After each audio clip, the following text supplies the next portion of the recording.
Tak, jsem tady zase. Připravil jsem si osciloskop, abych vám ukázal, co do toho vlastně pouštím. Abyste měli tak nějak představu, jak na to. Takže. Je to vypnutý. Prakticky to samý.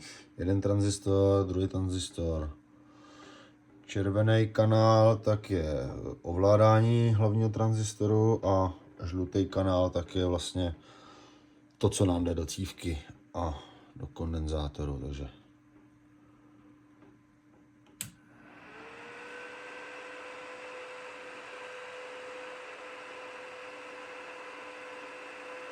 tak se to chová. 1 ampéru si bere přímo ten článek. Trafo má velikou mezeru a tohle do toho jde. Takovou to má amplitudu, no a takhle se to chová. Je more bublinky.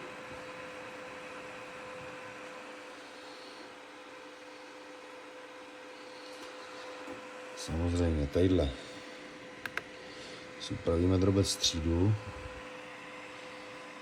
Zvětšíme drobec střídu.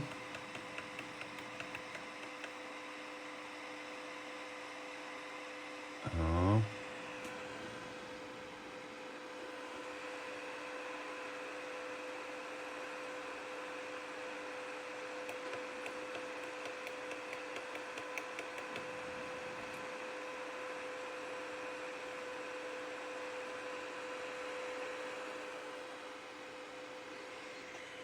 Pět kHz, 12% střída, 150 kHz, 50% střída. Et voilà.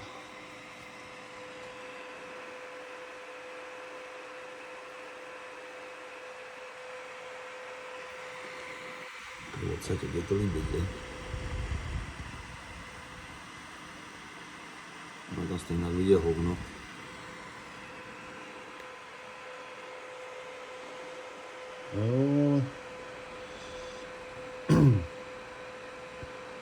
Když jsem do toho pustil 60 V, tak normálně bouřka. To bylo okamžitě zakalený.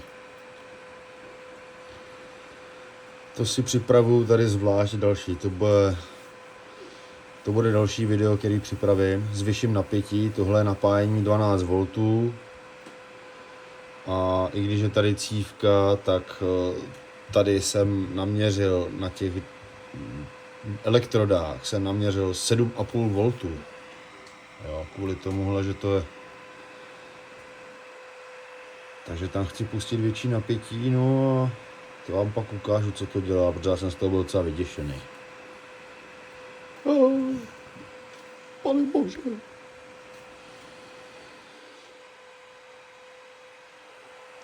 Seděl jsem tady, čuměl jsem do toho jagusa do flašky 3/4 hodiny a teplota vody se za celou tu dobu zvedla o 4 stupně. Jo. Tak oproti klasický elektrolýze si myslím, že je to super. Že to není žádný elektrolyt, je to obyčejná voda ze studny.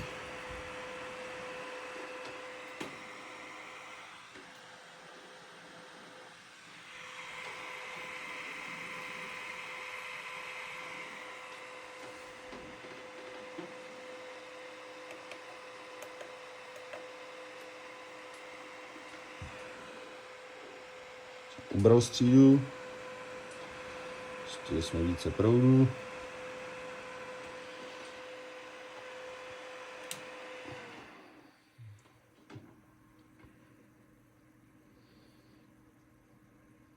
Mě fascinuje ten doběh. I když tam nemám žádný kondenzátor, nic, tak prostě ten doběh je fakt dlouhý.